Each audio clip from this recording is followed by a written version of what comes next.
부족한 저를 사도적 사명을 계승하는 청천교회에 세워주신 하나님 아버지께 감사드리고요.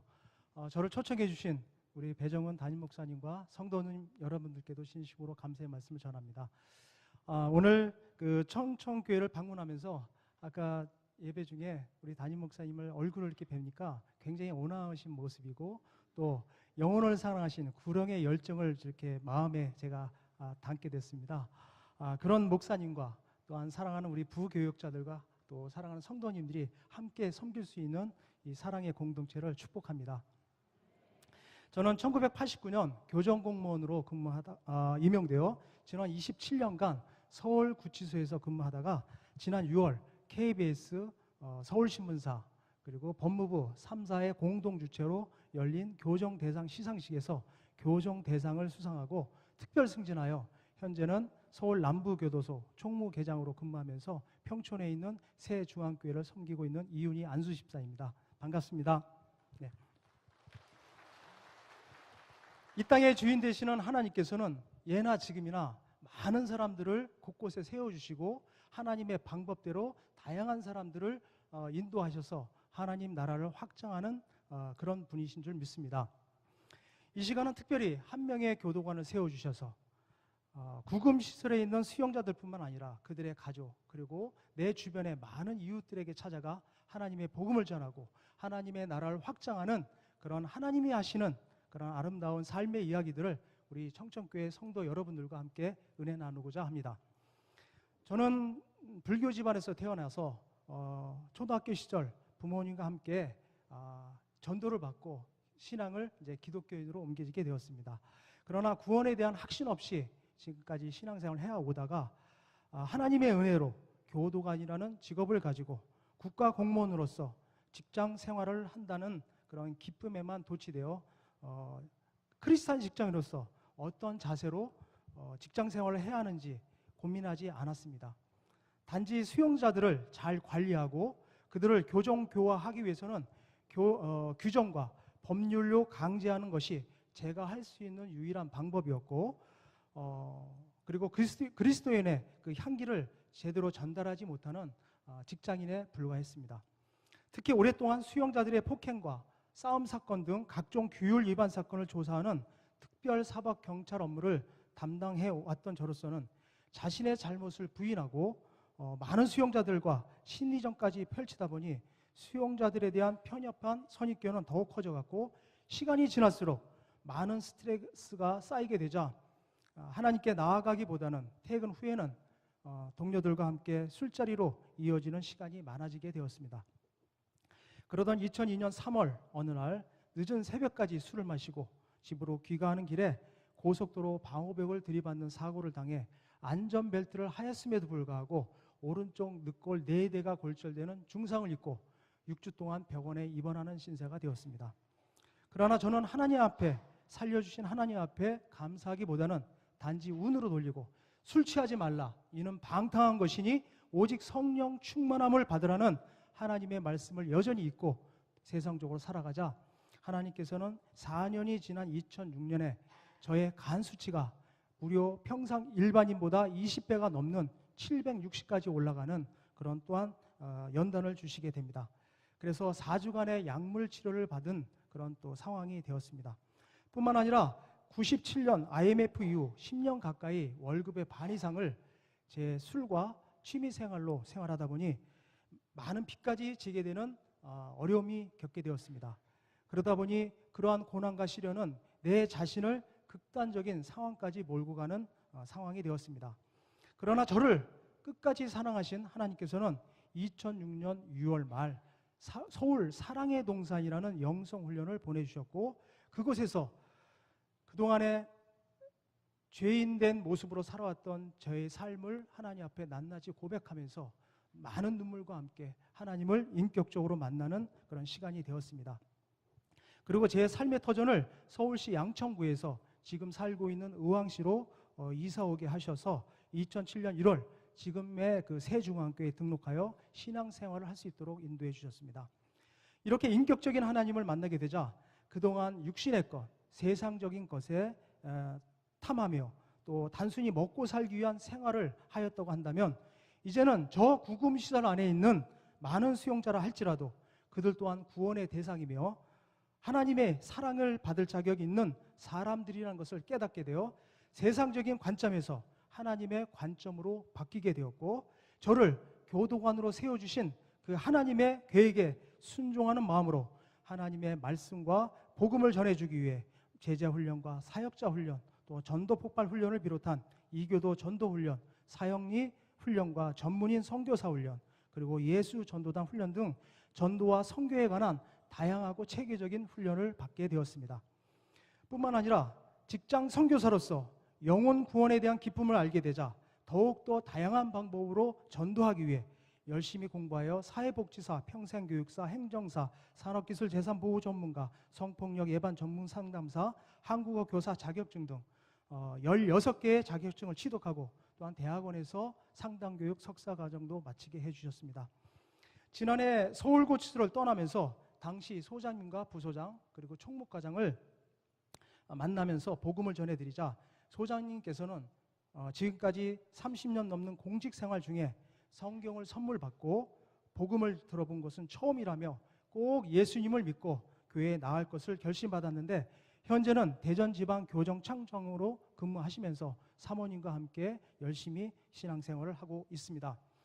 특히 신규 직원들이 입사하게 되면 오리엔테이션을 통해 직장에 대한 조언과 함께 복음을 전하고 예수님을 영접시킨 후 직장 내 기독 선교회에 가입시키다 보니 선교 회원들이 130명이 넘게 되었습니다. 몇 년 전에는 직원들 가운데 불교 모임에서 회장직을 맡았던 선배에게 복음을 전하고 주님을 영접시켜 그 불교 모임에서 탈퇴하고 신앙생활을 할 수 있도록 인도한 사실도 있습니다. 이렇게 영혼 사랑하는 마음으로 수용자뿐만 아니라 직장 동료 등 많은 사람들에게 복음을 전해 지금까지 1200명의 귀한 영혼들을 하나님 앞에 올려드렸으며 또 하나님께 한 사람 한 사람 전도할 때마다 일정에게 선교 헌금을 드리면서 제가 정년 퇴직할 때까지 3000명의 영혼을 주님 앞에 올려드릴 것을 서원하였습니다.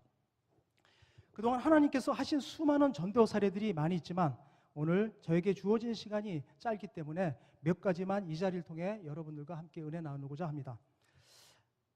아침에 출근하여 업무를 시작하는데 법무부에 근무하는 선배로부터 한 통의 전화가 왔습니다. 자신의 친구가 서울구치소에 구속되었는데 한번 만나서 위로해 주라는 것이었습니다. 당시 저는 상담팀장으로 수용자들을 만나 상담하며 복음 전하는 일에 상담 순서를 두고 지내던 터여라 그렇게 외부에서 걸려온 전화는 메모해 뒀다가 다음 날이나 그 다음 날 만나는 경우가 있었습니다. 그런데 점심을 먹고 휴식을 취하는데 주님께서 제 마음에 찾아와 주셔서 그 형제를 먼저 만나라는 말씀을 해 주셨습니다.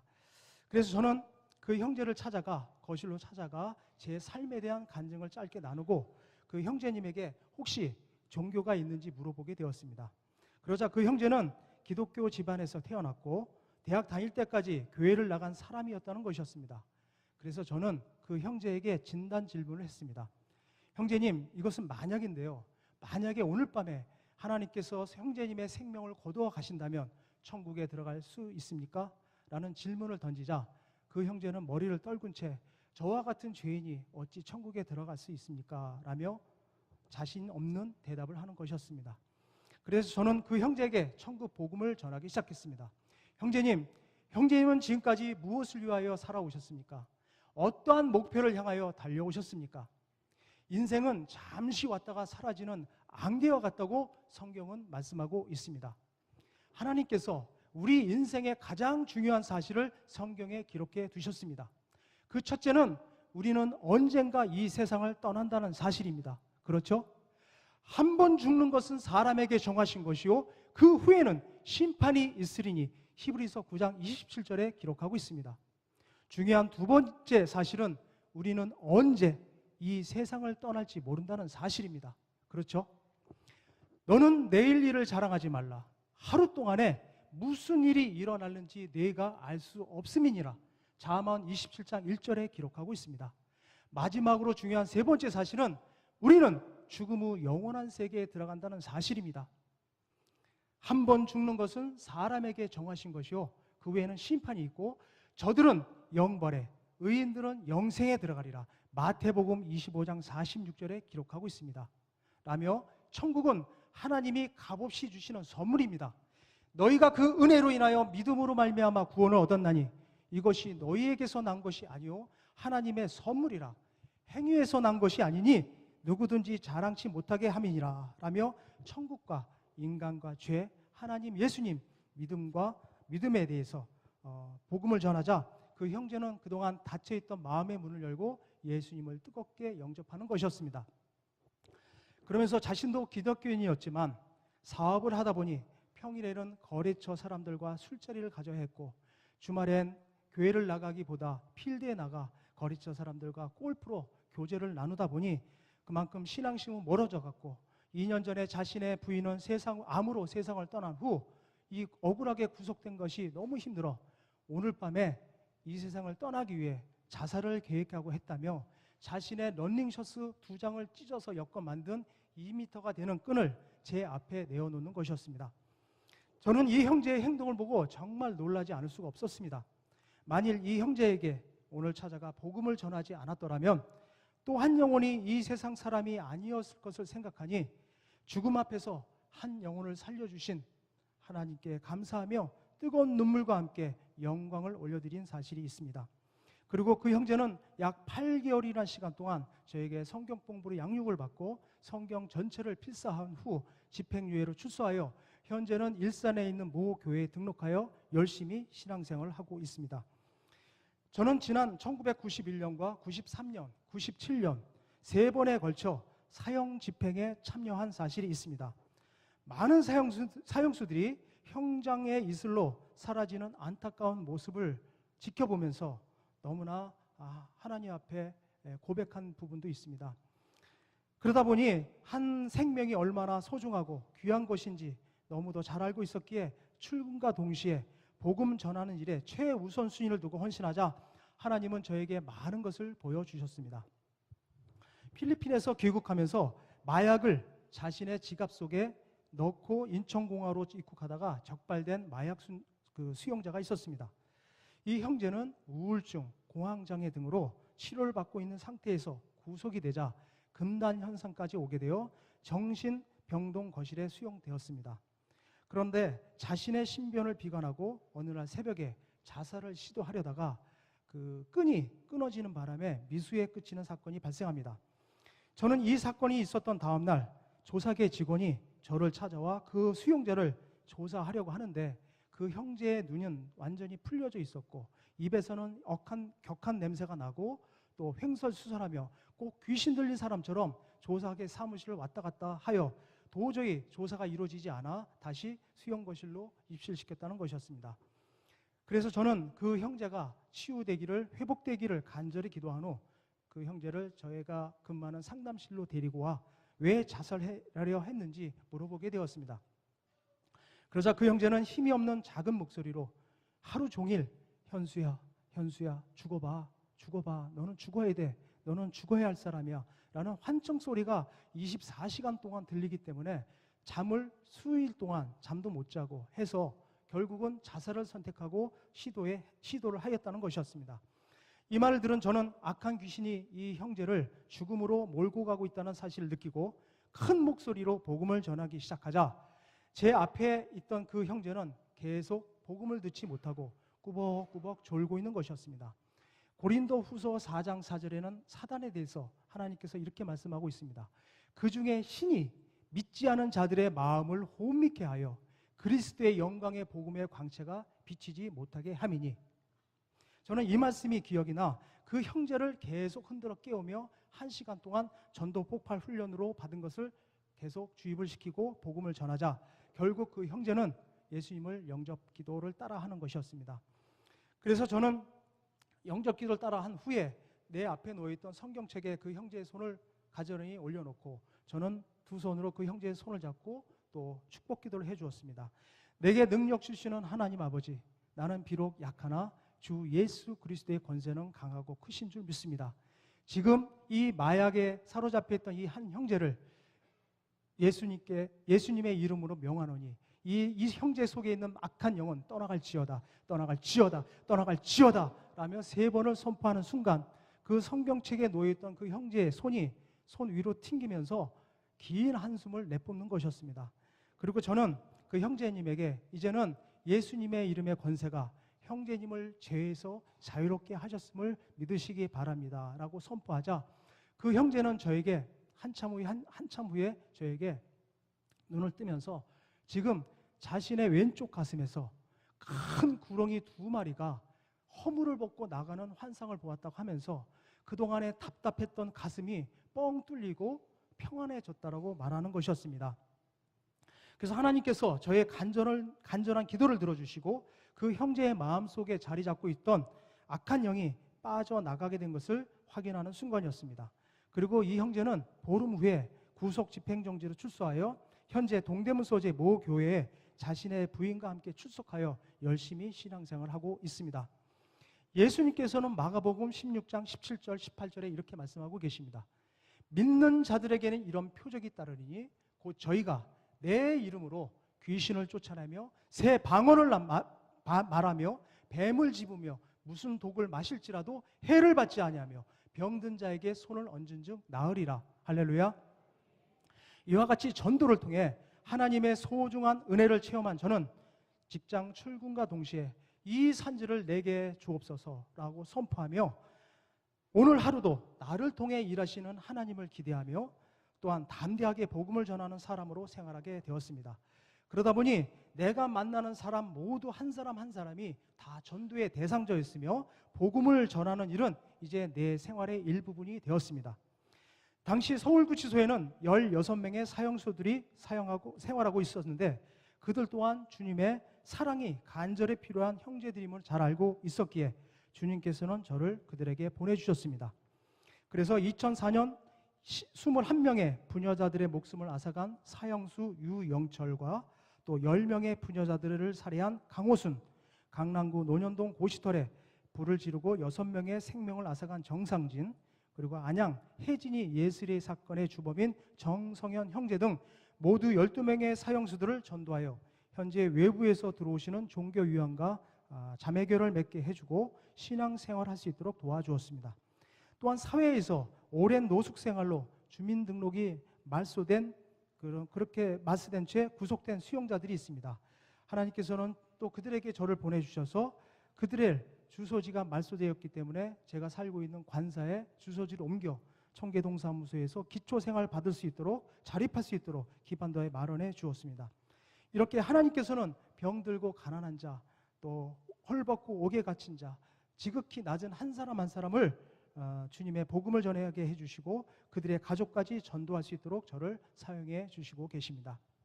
한 번은 76세의 직장암 말기로 생명이 얼마 남지 않은 한 형제를 만나게 해주셨습니다. 그는 지난 30년 동안 서울역에서 노숙을 하다가 갑자기 쓰러져 119에 의해서 을지병원으로 옮겨졌습니다. 그런데 주민등록이 말소되어 신원조회가 되지 않자 경찰에 의해 지문조회를 받게 되었고 지문조회 결과 절도죄로 벌금 45만 원을 몇 년 전에 선고받고 기소가 중지된 분이었습니다. 이러한 사실이 밝혀지자 그 다음날 서울구치소로 구속되었습니다. 그런데 지병인 직장암이 악화되어 샘안양병원 중환자실로 급히 실려나가게 되었습니다. 이 사실을 안 저는 다음날 병원 중환자실로 들어가 응급조치로 인해 의식이 돌아와 있는 그분에게 예수님을 영접시키고 혹시 가족이 있는지 물어보게 되었습니다. 그러자 그 형제님은 30년 전 아내와 이혼할 당시 4살짜리 딸아이가 하나 있었는데 살고 있다면 경기도 여주 어딘가에 살고 있다라는 것이었습니다. 그래서 저는 다음 날 여주로 찾아가 수소문 끝에 그 딸을 만나 아버지의 소식을 전해 주었습니다. 그러자 그녀는 자신이 부모조차 얼굴도 모른 채 친할머니 손에서 중학교 3학년까지 자라다가 할머니가 마저 돌아가시자 고등학교도 입학하지 못한 채 옷가게 점원으로 지금까지 혼자 살아왔다는 것이었습니다. 그리고 부모님의 생사가 알고 싶어 얼마 전에 여주에서 가장 용하다는 점장이를 찾아가 점을 보았는데 부모님 모두 돌아가셨다는 점괘가 나와 모든 것을 포기한 채 혼자 살아왔다는 것이었습니다. 그래서 저는 그 자매에게 지금 아버님은 살아계시고 이제 돌아가시기 얼마 전에 이 세상에 하나뿐인 그 따님을 보고 싶어 한다며 제가 그래서 찾아왔다라고 말을 전해 주었습니다. 그러자 그 딸은 그 다음날 새 만양병원으로 찾아와 30년이 넘는 생면부지의 아버지를 만나게 되었습니다. 딸은 그저 아무 말 없이 눈물만 흘리고 있고 또 그 아버지는 지난 30년 동안 어려운 생활로 인해 자신의 딸을 돌보지 못했다는 죄책감으로 미안하다며 울고만 있는 것이었습니다. 그래서 시간이 다 되어 그 따님을 병원 복도로 안내한 후 그 복도에서 성경을 선물하고 또 예수님을 전하고 예수님을 영접시킨 후에 가까운 집 근처 교회에 출석할 것을 권면했습니다. 그리고 그 형제님은 행복한 얼굴로 사흘 후에 하나님 나라로 떠나게 되었습니다. 저는 이 시간을 통해 영생을 주시기로 한 자는 다 믿더라, 영생을 주시기로 작정된 자는 다 믿더라, 사도행정 13장 48절 말씀처럼 하나님이 예배해 놓으신 백성은 죽음 앞에서 죽는 그 순간까지 당신의 자녀 삼아주시고 구원케 하시는 하나님의 놀라운 그 은혜를 체험한 순간이었습니다. 아마도 이 형제님은 서울구치소에 들어오지 않았더라면 행렬병자로 복음조차 들어보지 못한 채 저 추운 겨울 노상에서 돌아가셨을 텐데 그 형제를 사랑하신 하나님께서는 죽음 직전에 서울구치소로 들어오게 하시고 또한 잠시 생명을 연장시켜 주셔서 복음을 통해 구원해 주셨을 뿐만 아니라 이 땅에 하나밖에 없는 그 혈육인 그 딸까지 구원시켜 주신 그런 하나님의 놀라우신 구원의 역사가 있으셨습니다. 이렇게 복음은 한 사람의 영혼뿐만 아니라 그들의 가족의 삶까지 변화시켜주는 놀라운 축복인 것입니다. 할렐루야. 지난 2013년에는 우리나라 재계 3위인 S그룹의 총수 형제가 구속된 사건이 있었습니다. 하나님께서는 그들의 구원 사역에도 저를 동참시켜 주셨습니다. 이런 기업인들을 사회라면 제가 어떻게 만날 수가 있겠습니까? 저는 감사하는 마음으로 수용생활에 힘들고 지쳐있는 그 형제를 찾아가 예수님을 전하고 복음을 전하고 예수님을 믿게 만들었습니다. 그리고 1년 동안 성경 공부로 양육시켰으며 징역형이 확정되어 의정부 교도소로 이송가게 되자 이제는 예수님의 자녀로서 하나님 말씀을 붙잡고 이제 기업을 위해 기도하는 믿음의 사람들을 많이 세우셔서 많은 영혼들을 살리는 하나님이 기뻐하시는 신실한 기업이 될 수 있도록 할 것을 권면했습니다. 그리고 두 손을 꼭 잡고 간절한 마음으로 기도를 해주자 회장은 저에게 지금까지 살아온 온 삶 가운데 이윤희 집사를 통해 하나님을 만난 것이 가장 큰 행운이었다며 출소 후에는 사회적 기업을 만들어 사회에 환원하겠으며 기회가 되면 신학 공부도 할 것을 다짐하고 아쉬운 작별을 나누었습니다. 그리고 열심히 수영 생활하던 중에 2015년 8월 15일 가석방으로 출소했는데 아마도 그가 교도소 정문을 나올 때 그의 손에 커다란 성경책 한 권을 들고 나온 모습을 KBS 뉴스를 통해 보신 분들이 많으실 줄 압니다. 바로 그 성경이 서울구치소에 있을 당시 예수님을 영접하고 선물했던 성경이었습니다. 그리고 출소 후 모 교회에 등록하고 세례를 받고 현재 회사에서 5명의 부하 직원들을 전도하고 양육하고 있다는 소식을 지인을 통해 얼마 전에 듣게 되었습니다. 이 외에도 구속되어 생활했던 많은 정치인, 경제인, 연예인, 고위공직자 등 일일이 나열할 수 없는 많은 사람들을 만나게 해주셔서 복음을 전하게 해주셨습니다. 모두가 주님께서 하신 일인 줄 믿습니다. 그리고 지난해 서울 남부교도소로 전출 오기 전날 지난 20년이 넘게 하나님 말씀 안에서 교제 나누었던 16명의 사형수들과 아쉬운 작별을 위해 찾아가 일일이 안아주며 우리가 언제 만날지는 모르지만 하나님의 말씀을 의지한 채 믿음 안에서 살아갈 것을 권면했습니다. 그러자 사형수 형제들은 저와의 이별을 너무 아쉬워하며 그동안 흑암 속에 살아왔던 자신들에게 하나님을 믿게 해주시고 또 어렵고 힘든 징역 생활에 커다란 버팀목이 되어준 집사님께 감사하다는 말을 전하면서 눈물을 흘리며 아쉬운 작별의 시간을 갖게 되었습니다. 저는 그렇게 사형수 형제들과 헤어져 나오는데 갑자기 저의 눈에는 감사의 눈물이 흘러나오면서 보내심을 받지 아니하면 어찌 전파리요 기록된 바 아름답도다 좋은 소식을 전하는 자들의 발이여 라고 하는 로마서 10장 15절 말씀을 주님께서 생각나게 해주시면서 그동안 서울구치소에서 나를 통해 일하신 그런 하나님의 사랑을 느끼고 돌아오게 되었습니다. 사형수, 세상에서 많은 사람을 죽이고 사형이라는 법적인 형벌을 받고 살아가는 그들이지만 그러나 하나같이 매일매일 죽는 연습을 하고 있다고 말하고 있습니다. 그리고 신앙이 없으면 오늘이라는 하루를 버틸 수 없다고 말씀하고 있습니다. 비록 인간의 고귀한 생명을 앗아간 그들이지만 예수님께서는 형제를 보고 미워만 해도 살인하는 자요 여자를 보고 음욕을 품는 자마다 이미 간음하였다라고 마태복음 5장 21절, 22절, 27절, 28절에 기록하고 있습니다.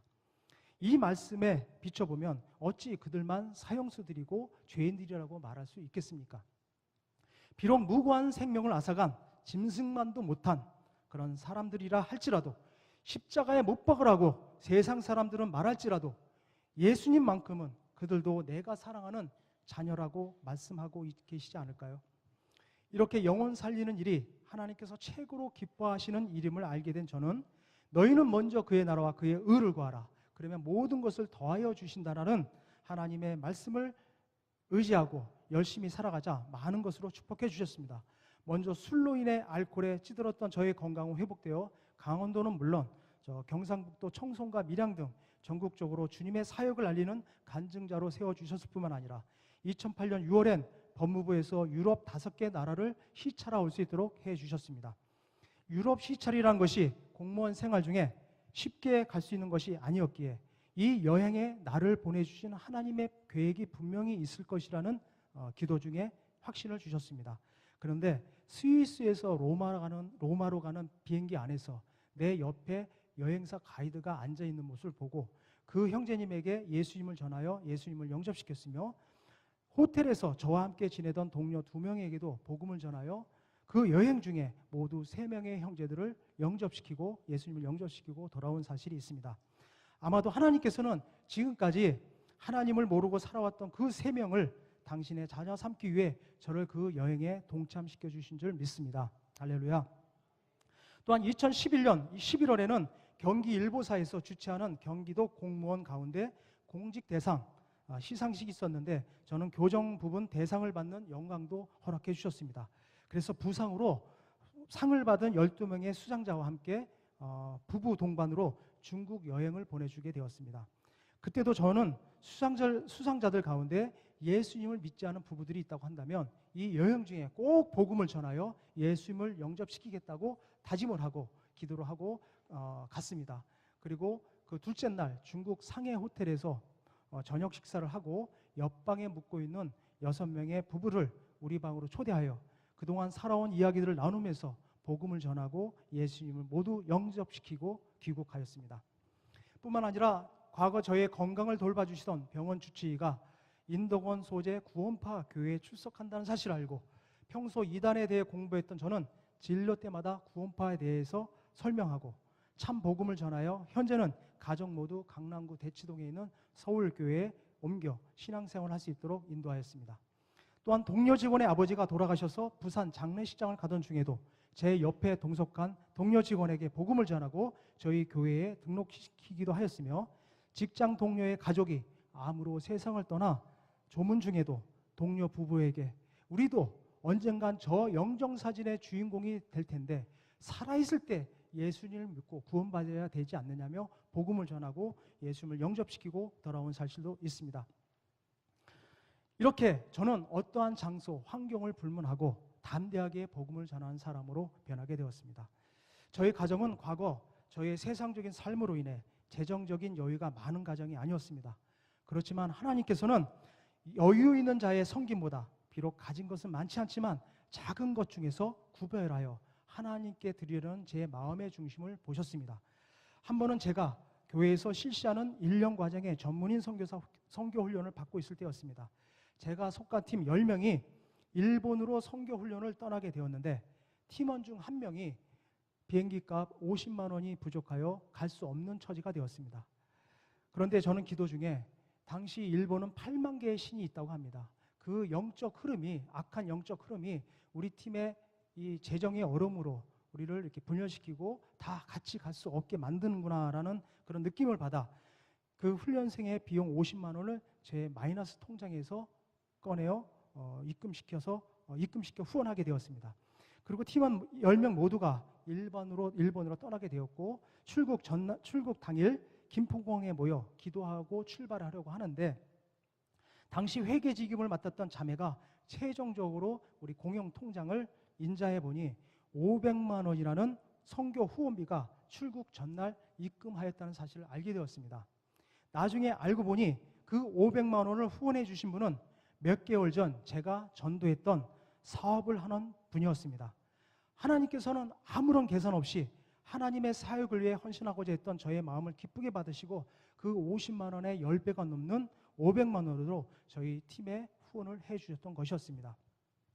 그래서 팀원들은 그 500만 원의 그 후원비를 어떻게 사용할 것인지 기도하고 있었는데 하나님께서는 이미 그 후원비의 사용처를 당신의 계획에 따라 예배해 놓으셨습니다. 저희 팀이 일본 선교를 무사히 마치고 귀국 전날 일본 선교사님 부부를 초대하여 식사를 대접하고 일본 선교의 애로상을 듣던 중 선교사님이 섬기는 교회가 4개월 동안 임대료 약 45만 엔, 우리나라 돈으로 한 500만 원 돈 됩니다. 그 돈을 내지 못하여 건물을 내어 놓아야 한다는 얘기를 하는 것이었습니다. 할렐루야. 우리 팀 모두는 할렐루야를 외치며 후원금 전액을 선교사님께 기쁘게 헌신해드리고 여호와 일에 하나님께서 준비해 놓으신 놀라운 은혜를 찬양하며 귀국하게 되었습니다. 제가 섬기는 세종안교회는 10,000명의 선교사 파송이라는 비전 아래 그동안 선교사님들을 위한 선교관 100실을 운영하고 있었습니다. 그동안 30실을 운영하고 있었는데 2년 전 지금의 원로 목사님께서 더 많은 선교사님들을 지원하기 위해 70개의 거실을 더 증축하고자 하셨습니다. 그래서 세계 열방에 흩어져 하나님의 사역을 담당하는 선교사님들이 국내로 입국하시면 숙식할 장소가 많지 않음을 아시고 교단을 초월하여 선교사들을 케어하기 위함이었습니다. 그런데 선교관 방 1개를 건축하는데 3천만 원이라는 비용이 들어갑니다. 그럼 70실은 21억이겠죠? 그 많은 비용이 재정적인 어려움이 있었습니다. 그래서 저와 성도들 모두가 재정을 놓고 기도하고 있었습니다. 그런데 제 마음 가운데 방 1개는 해드리지 못하더라도 3분의 1실인 1,000만 원이라도 제가 선교 건축 헌금으로 드려야 되겠다는 마음을 하나님께서 제 마음속에 허락해 주셨습니다. 그래서 저는 넉넉하지 않은 재정이었지만 1,000만 원의 선교 약정서에 써서 선교 예배 시간에 헌금한 봉투에 넣게 되었습니다. 그런데 그때가 2월 달이었었는데 3, 4, 5, 6, 7, 8 이 월이 지나도 그 약정한 선교 헌금은 채워지지 않고 제 마이너스 통장에는 생활비 잔고만 점점 쌓여져 가고 있었습니다. 그런데 이상하리만큼 제 마음엔 평안했고 이 한 해가 지나가기 전까지 그 1,000만 원을 채워주실 것을 믿고 계속 기도하고 있었던 어느 날 9월 어느 날이었습니다. 삼성생명 보험 설계사라며 저에게 한 통의 전화가 왔습니다. 지금 삼성생명에 새로운 보험이 신상품이 들어왔으니 그 보험에 가입하라는 것이었습니다. 그래서 설계사님, 저는 지금 그런 보험에 가입할 형편이 안 되니 다음에 전화 한번 주십시오라고 전화를 끊으려고 하는 순간 그 보험 설계사가 하는 얘기가 우리 선생님은 12년 전에 삼성생명에 이 상해보험이 들은 게 있다고 하면서 그것을 찾아서 다시 재가입하면 된다는 그렇게 말씀하는 것이었습니다. 사실 저는 급여 통장에서 자동 이체를 10년 전서부터 이렇게 하다 보니까 그 보험을 들고 있었는지 까맣게 잊어버리고 있었습니다. 그래서 저는 혹시나 해서 반신반의하며 보험 설계사에게 그 만기 금액이 혹시 얼마나 되는지 물어보자 이자까지 포함해서 900만 원이 넘는다는 것이었습니다. 그래서 저는 할렐루야, 정말 하나님은 선교하시는 하나님이십니다 라고 하나님 만세를 외치면서 그 다음날 제 통장에 입금한 그 940만 원 돈과 제가 갖고 있던 돈 합쳐서 1천만 원짜리 수표 한 장을 뽑아서 그 다음 주 예배 중에 선교 건축 헌금으로 하나님 앞에 올려드린 사실이 있습니다. 할렐루야. 주님, 정말 멋지신 분이 아니세요? 정말 선교하시는 하나님 아니십니까? 성도 여러분, 저의 간증을 들으시고 오해 없으시길 바랍니다. 저는 제 앞에 놓여있던 문제를 해결받기 위해 요행을 바라고 하나님께 먼저 드린 것이 아니었습니다. 비록 제 앞에 놓여있던 재정적인 상황들이 인간적으로 볼 때는 감당하기 어려운 상황이었지만 하나님의 사역에 우선순위를 두었기에 하나님께서는 저의 중심을 기쁘게 받으시고 하나님이 계획하신 가장 좋은 타이밍에 큰 것으로 채워주신 것입니다. 할렐루야. 이외에도 많은 간증거리가 있는데 시간 관계상 생각하도록 하겠습니다. 저에게는 몇 가지 신앙생활의 원칙이 있습니다. 첫째는 담임 목사님의 목회 철학을 따르는 것입니다.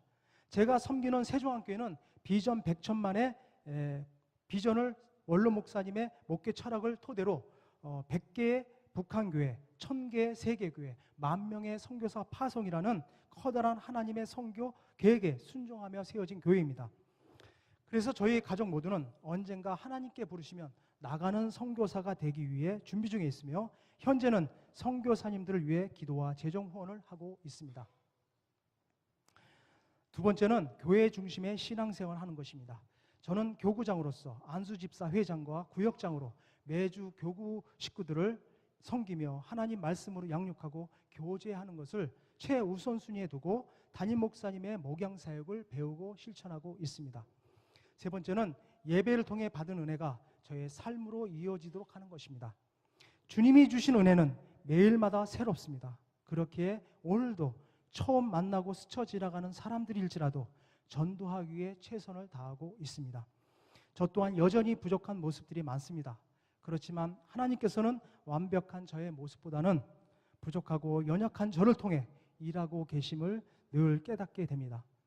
저를 통해 일하시는 하나님의 그 은혜가 지금 이 자리에 앉아 계시는 청천교회 성도 여러분들과 함께 역사하고 계십니다. 사랑하는 성도 여러분, 저는 오늘 하루가 내 인생의 마지막 날이라고 생각하고 살아가고 있습니다. 과거 내가 누구를 얼마나 전도하고 내가 무슨 일을 하고 이것은 중요하지 않습니다. 지금 내 모습이 하나님과 어떤 교제를 나누고 어떤 모습으로 하나님과 교제하며 살아가고 있는가가 더 중요하기 때문입니다. 구원은 예수님을 믿는 우리 모두에게 똑같이 주신 하나님의 은혜이지만 하늘에서의 상급은 모두가 다르다는 사실입니다. 우리 모두는 주님께 생명의 빛 그리고 영혼의 빛을 지고 살아가고 있습니다. 그렇다면 그 생명의 빛을 우리는 어떻게 갚아야 하겠습니까?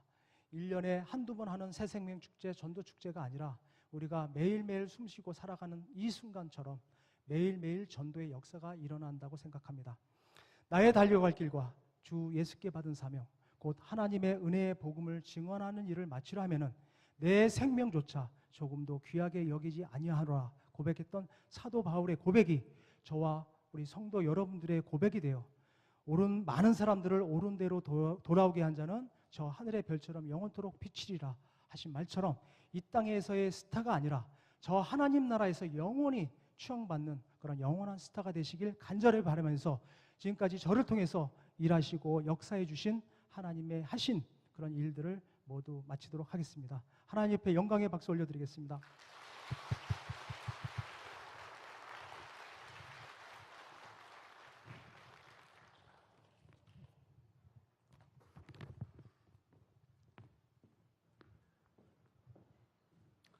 귀한 간증 감사드립니다. 너무 마음이 뜨거워지는 시간이었고요.